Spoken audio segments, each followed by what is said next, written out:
우리 글로리아 성가대 찬양 감사하고요. 또 우리 신암 앙상블 연주 감사합니다. 또 유승재 집사님 또 연주도 감사합니다. 우리 옆에 계신 분들과 함께 오늘 이렇게 인사하시겠습니다. 하나님께서는 상처가 별이 되게 하십니다 라고 인사하시겠습니다. 하나님께서는 상처가 별이 되게 하십니다. 네, 정말 그렇습니다. 오늘 말씀을 통해서 우리의 상처가 하나님의 손에서 별이 되고 향기가 되기를 좋으신 예수님의 이름으로 축원드립니다. 오늘 제가 앞서서 두 가지 책을 소개하려고 합니다. 첫 번째 책은 이 제럴드 시처라는 목사님이 쓰신 하나님 앞에서 울다라는 책이 있습니다. 이 목사님은 미국의 굉장히 유명한 목사님이세요. 그리고 휘트월스 대학교의 또 교수님으로 또 섬기고 계십니다. 이 목사님이 1991년도에 이제 그 지역에 있었던 인디안 카니발 축제를 가족들하고 이제 캠핑 가서 그것을 관람하고 돌아오는 이 길에 있었던 사건이었습니다. 그 차에는 이 목사님이 운전을 하시고 옆에는 아내가 타고 뒤에는 어머니 그리고 네 자녀 7명의 이 식구가 이 밴을 타고 집으로 돌아오는 길이었습니다. 한참을 달리고 있는데 앞에서 반대쪽에서 빠르게 달려오는 차 한 대가 있었습니다. 굉장한 속도로 달려왔는데 그만 그 차가 커브길에서 중앙선을 침범해서 이 목사님이 운전하신 차와 정면으로 충돌하게 되었습니다. 의식을 잃었다가 깨어나 보니 어머니가 돌아가시고 또 아내가 세상을 떠나고 4살 난 딸이 세상을 떠나게 됩니다. 순식간에 3대를 잃어버리게 되었습니다. 목사님 너무나 굉장한 극심한 이 고통과 상처 가운데 살아가게 됩니다. 한 3년 동안 이 목사님은 정말 자살을 매일 생각했다고 해요. 살 소망이 없었고 나의 잘못인 것 같기도 하고 그리고 나에게 왜 이런 알 수 없는 고난이 왔는지 이해되지 않는 고난이 왔는지 도저히 자신은 그 이 고난에 대한 이유와 해석을 할 수가 없었다고 합니다. 그런데 죽고자 해도 남아있는 세 자녀를 생각하니까 또 그럴 수도 없었다고 해요. 삶이 아니었던 것이죠. 제가 그분의 책 한 소절을 읽어드리겠습니다. 기도하고 싶었지만 무슨 말을 해야 하는지 아무 생각이 나지 않았다. 고통이 내 머리를 후려쳐 바보로 만든 것 같았다. 내 입을 통해 나오는 유일한 소리라고는 신음뿐이었다. 하지만 하나님께서는 그것조차도 듣고 계시며 그런 내 심정을 잘 아시리라고 믿었다.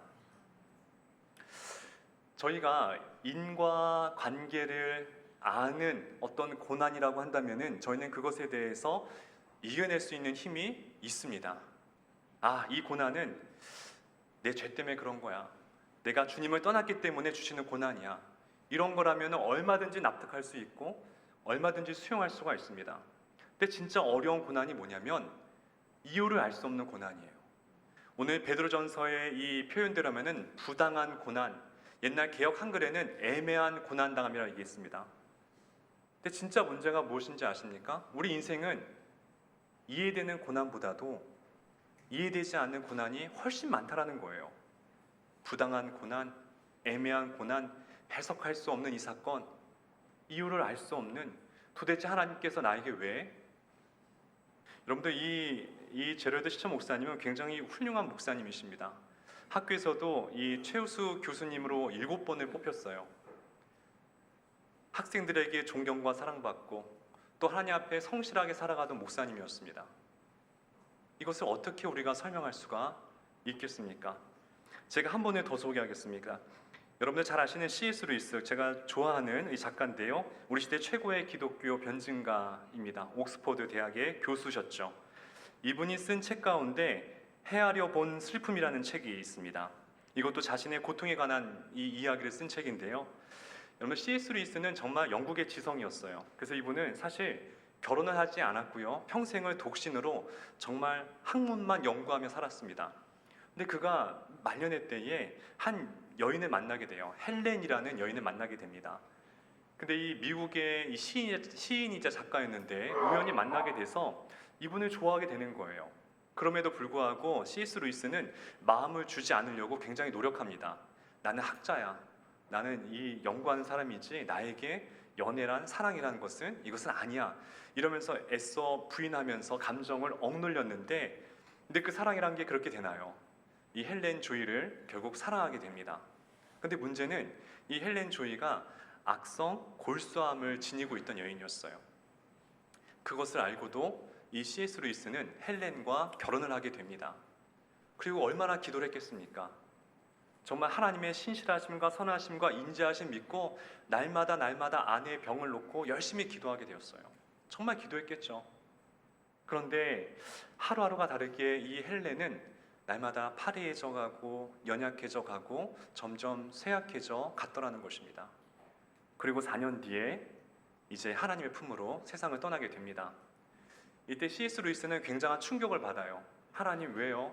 내가 그렇게 기도했는데 하나님 내가 다른 거 다 차치하고라도 제가 이거 하나만을 기도했는데 왜 이거를 들어주지 아니하십니까? 그래서 그 책에 보게 되면은 정말 고통의 절규를 느끼게 되는데요. 제가 한번 또 C.S. 루이스의 글을 읽어드리겠습니다. 하나님은 어디 계시는가? 다른 모든 도움이 헛되고 절박하여 하나님께 다가가면 무엇을 얻는가? 면전에서 쾅하고 닫히는 분, 안에서 빗장을 지르고 또 지르는 소리, 그러고 나서는 침묵, 돌아서는 게 낫다. 오래 기다릴수록 침묵만 뼈저리게 느낄 뿐 창문에는 불빛 한 점 없다. 빈집일지도 모른다. 누가 살고 있기나 했던가. 여러분들 이 두 책을 읽다 보면요 한 번에 읽을 수가 없습니다. 도저히 마음이 먹먹해서 그 책을 읽어 나갈 수가 없어요. 이 두 분의 고통이 얼마나 극심한지 너무나 이것이 감정이입돼서 힘들어진다는 것이죠. C.S. 루이스가 뭐랍니까? 하나님께 그 집에 찾아갔는데 하나님이 문을 닫고 빗장을 거르고 그리고 불빛을 끄고 안 계신 것처럼 행동한다는 거예요. 그러니까 얼마나 고통스러워도 이렇게 표현하겠어요. 근데 성경에도 이렇게 숨겨지신 하나님, 또 보이지 않는 하나님, 침묵하신 하나님에 대한 글들이 종종 나와 있습니다. 이사야가 그랬어요. 이사야 선지자가 하나님께 음성을 듣습니다. 너희들의 우상 숭배의 죄 때문에 너희 나라가 바벨론의 포로가 될 것이다 얘기합니다. 그때 이사야가 간절히 기도해요. 하나님, 우리에게 다시 한번 기회를 달라고, 우리를 불쌍히 여겨 주셔서 제발 포로가 되지 않게 달라고 기도를 합니다. 그런데 하나님께서 침묵하세요. 말씀하지 아니하십니다. 그래서 이사야가 뭐라고 이사야서에 자신의 이 고백을 쓰느냐? 이사야서 45장 15절에 스스로 숨어 계시는 하나님이시니이다. 하나님이 숨어 계신다라고 표현을 하는 거예요. 그뿐만이 아닙니다. 여러분들 시편에 보게 되면은 시편에도 그러한 구절들이 왕왕 있더라는 것이에요. 시편 13편 1절과 2절 그 대표적인 그 말씀인데요. 같이 한번 우리 읽어보겠습니다. 시작. 여호와여 어느 때까지니까 나를 영원히 잊으시나이까? 주의 얼굴을 나에게서 어느 때까지 숨기시겠나이까? 나의 영혼이 번민하고 종일토록 마음에 근심하기를 어느 때까지 하오며 내 원수가 나를 치며 자랑하기를 어느 때까지 하리이까? 하나님 왜 저에게서 숨어 계십니까? 이 악한 자가 나를 괴롭히고 힘들게 하는데 어느 때까지 저에게서 숨어 지내겠습니까? 이렇게 탄식하는 시편 기자의 모습을 볼 수가 있다는 것이에요. 여러분들 시편의 150편 가운데 3분의 1이 바로 이와 같은 탄식시예요. 탄식시. 하나님을 찾고 부르짖는 외침과 호소하는 그것이 3분의 1가량 있다는 것이에요. 우리 삶도 그렇지 않습니까? 우리도 어느 순간 내가 잘못한 게 없어요. 내가 아무리 내가 해석해봐도 내가 이런 고난을 당할 만한 이유를 알지 못하는데 때때로 우리 인생 가운데 이런 애매한 고난, 부당한 고난이 우리 인생 가운데 찾아올 수가 있다는 것이죠. 누가 그런 고난 당했었습니까? 우리 예수님도 그러셨어요. 예수님 십자가상에서 뭐라 말씀하십니까? 엘리 라마 사박다니, 나의 하나님 어찌하여 나를 버리시나이까? 하나님이 그때 침묵하셨어요. 하나님 말씀하지 않으셨어요. 그럼 우리 이걸 통해서 우리가 한번 생각해 보셔야 돼요. 여러분들 제레드 시청 목사님 훌륭하신 목사님이에요. C.S. 루이스 영국의 정말 기독교 지성이었습니다. 시편 기자는 두말 나위 없고요. 이사야는 하나님께서 정말 세우신 선지자 중에 선지자였어요. 다 이런 훌륭한 분, 심지어 예수님까지 하나님의 숨어 계심을 체험했고 하나님의 침묵을 경험했다는 거예요. 그리고 부당한 고난 가운데 처해 있었다라는 것이죠. 우리는 어떻습니까? 우리도 그렇잖아요. 여러분 인생에 해석이 되고 이유를 아는 고난이 많으십니까? 아니면 정말 알 수 없는 애매모호한 부당한 고난이 더 많습니까? 후자가 훨씬 많다라는 것이에요. 그럼 이것을 어떻게 우리는 해석을 해야 되겠습니까? 근데 이 질문을 오늘 본문에 있었던 1세기 크리스찬들도 이런 고민이 있었다라는 것이에요. 하나님 우리 사랑하시는데 왜 우리에게 이런 고난을 허락하십니까? 이런 절규와 호소가 있었다는 것입니다. 그래서 그것에 대해서 오늘 사도 베드로가 그것에 대한 우리에게 일말의 해석과 그 해결책을 제시하고 있다는 것입니다. 그래서 베드로 전후서의 이 주제는 무엇이냐면은 고난 속에서도 소망이 되시는 예수 그리스도를 의미하고 있다는 것이에요. 그래서 베드로전서 1장에는 사랑하는 자녀에게 주는 고난에 대한 이유에 대해서 설명하고 있습니다. 자, 이것이 베드로전서 1장 7절에 나오는데요. 제가 읽어드릴게요. 너희 믿음의 확실함은 불로 연단하여도 없어질 금보다 더 귀하여 예수 그리스도께서 나타나실 때에 칭찬과 영광과 존귀를 얻게 할 것이니라. 하나님께서 우리에게 불같은 시험을 주시는 이유는 우리에게 확실한 믿음을 얻게 하기 위함이라고 베드로는 보았다는 것이에요. 그리고 그 믿음은 나중에 우리가 주 앞에 섰을 때에 혹은 예수님께서 재림하실 때에 그 확실한 믿음 때문에 우리가 영광과 칭찬과 존귀를 입게 된다는 것입니다. 그게 바로 시련의 목적일 수 있다는 것이에요. 그러면서 그걸 통해서 또 베드로가 그러한 인생을 살았던 분, 그러한 삶의 모범을 보였던 분이 누구냐? 바로 예수님이라고 얘기하고 있습니다. 우리 다 같이 우리 베드로전서 2장 21절 같이 한번 읽어보겠습니다. 시작. 이를 위하여 너희가 부르심을 받았으니 너희를 위하여 고난을 받으사 너희에게 본을 끼쳐 그 자체를 따라오게 하려 하셨느니라. 자, 예수님도 우리와 같이 똑같이 이 애매한 고난을 받으셨다. 부당한 고난을 받으셨다. 목적과 이유도 알 수 없는 채 그런 고난의 길을 걸어가셔서 우리를 위해서 십자가를 돌아가시고 우리에게 영생의 길을 열어주셨다. 그러니 우리가 이런 애매한 고난 속에서도 받는 것이 때로는 우리는 그것을 인정할 수 있어야 된다는 것이에요. 그러면서 결론적으로 베드로가 이젠 그거에 대해서 어떻게 이 고난을 이겨낼 수 있느냐 해결책을 줍니다. 이것이 오늘 말씀의 주제인데요. 우리 19절 말씀을 같이 한번 마음에 새기면서 읽었으면 좋겠습니다. 집에 가셔도 꼭 한번 읽어봤으면 좋겠습니다. 시작.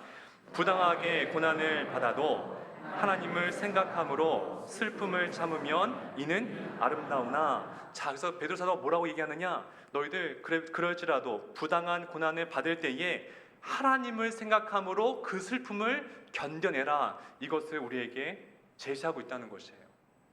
여기서 하나님을 생각한다는 것은 무엇이냐면은 하나님께 기도함으로 그 슬픔을 이겨낼 수가 있다라고 얘기하는 거예요.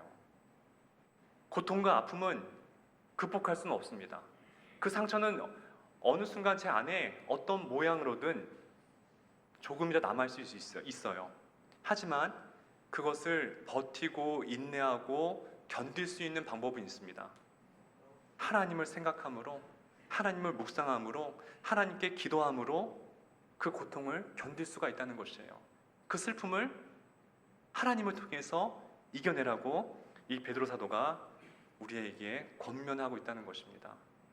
이제 여러분들, 우리 이제 알았어요. 우리 인생에 해석할 수 없는 고난이 찾아올 때는 해석이 안 된 채로 두셔도 괜찮아요. 그건 나중에 주님께서 우리에게 말씀하실 거예요. 근데 지금 당장 아프잖아요. 그럼 무엇을 해야 되느냐?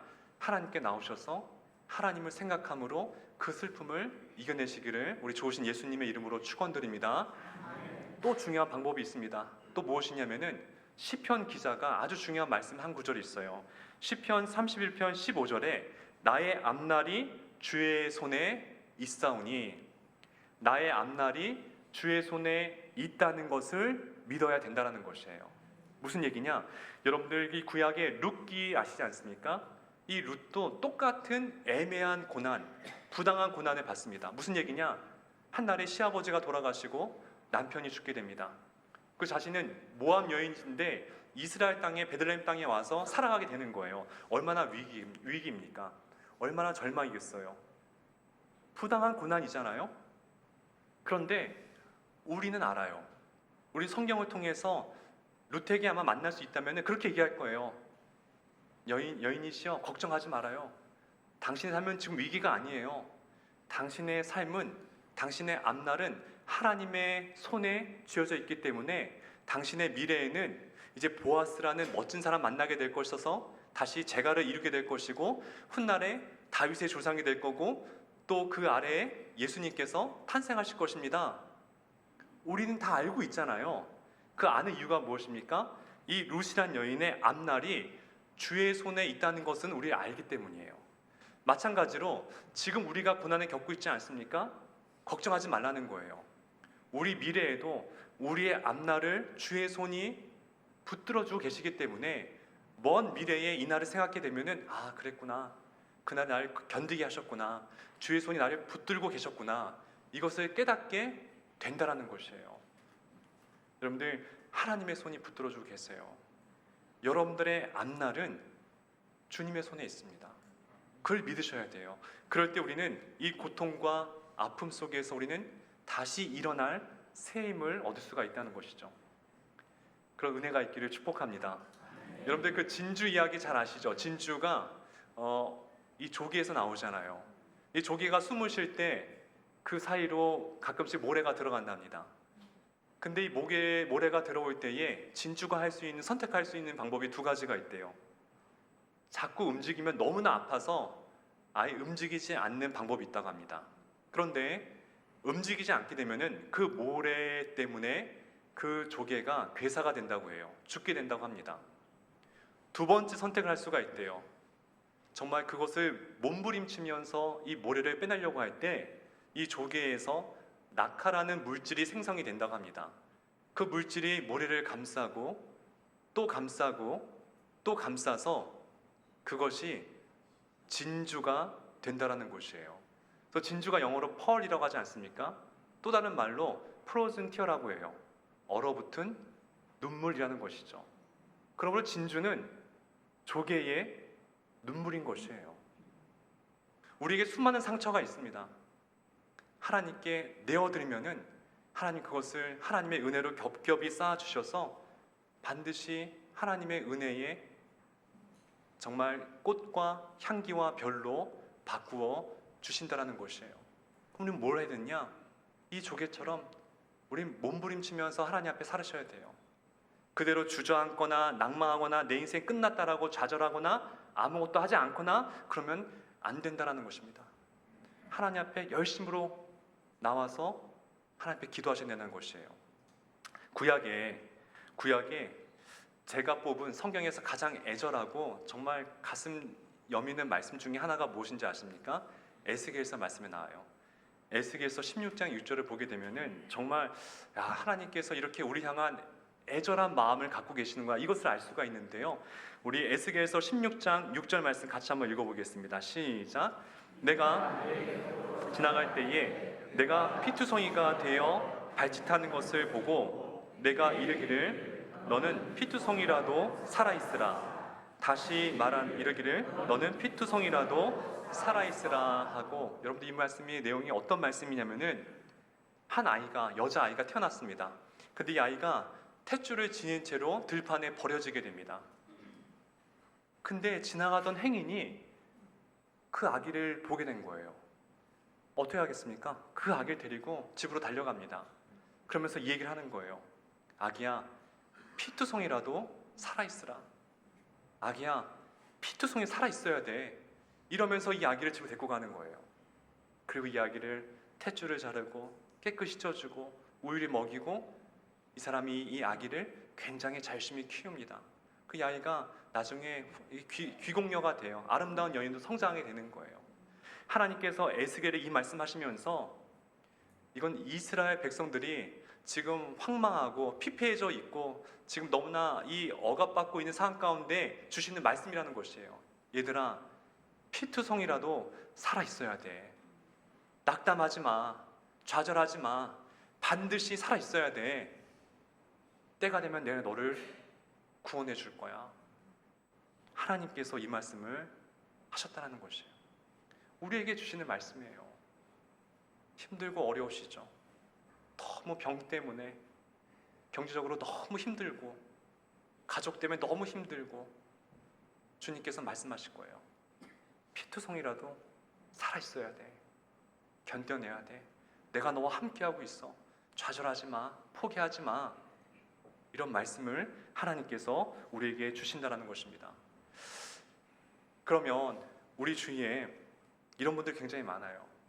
제가 이제 한 8개월 동안 이렇게 보면서 다 우리에게 이런 부당한 고난, 어려운 고난 다 마주하고 아닌 분들이 안 계신 것 같아요. 그러니까 우리는 제가 그래서 오늘 한 가지 제안을 드리겠습니다. 여러분들 오늘 한 주간 동안 여러분들 이 교우 중에 또 이웃 중에 혹은 가족 중에 누구든 좋습니다. 절망과 아픔과 부당한 고난 속에 계시는 분들이 분명히 계실 거예요. 그분들을 위해서 여러분들 기도해 주시고요. 또 전화하셔서 여러분들 격려하는 시간을 좀 한 번쯤 가져봤으면 좋겠습니다. 전화가 좀 부담스러우신 분들은 문자도 괜찮아요. 유서봐, 많이 힘들지? 내가 기도할게. 우리 같이 이겨내자. 하나님이 너 사랑해. 포기하지 마. 이렇게 꼭 문자라도 우리가 한번 보냈으면 좋겠습니다. 그게 하나님의 백성의 삶이라는 것이에요. 그리고 언젠간 내가 고난받을 때에 누군가가 나에게 그렇게 한 통의 전화, 한 통의 문자가 나에게 얼마나 큰 힘이 되고 위로가 되겠습니까? 제가 어떤 책에서 읽었는데요. 의미심장한 얘기는 읽고 제가 마칠게요. 비를 맞고 걸어가는 사람이 있는데 그 비를 맞고 걸어가는 사람을 보는 세 부류의 사람이 있다고 합니다. 첫 번째 사람은 비 오니까 비 맞지 말아요. 우산 쓰고 가세요. 감기 걸려요. 이렇게 말하는 한 부류가 있고요. 한 사람은 내 우산을 빌려주는 고마운 사람이 있다고 합니다. 근데 가장 고마운 사람은 내 우산을 내가 펴서 그분을 받쳐주면서 함께 걸어가는 사람이 가장 고마운 사람이래요. 우리가 그런 세 번째 사람이 되었으면 좋겠습니다. 함께 웃고 함께 울 수 있는, 바로 그곳이 하나님께서 가장 기뻐하시는 천국이요, 그곳이 교회이요, 가정이 될 것입니다. 그런 축복이 우리 사랑하는 신앙교회 여러분들에게 있기를 좋으신 예수님의 이름으로 축복하고 축원드립니다.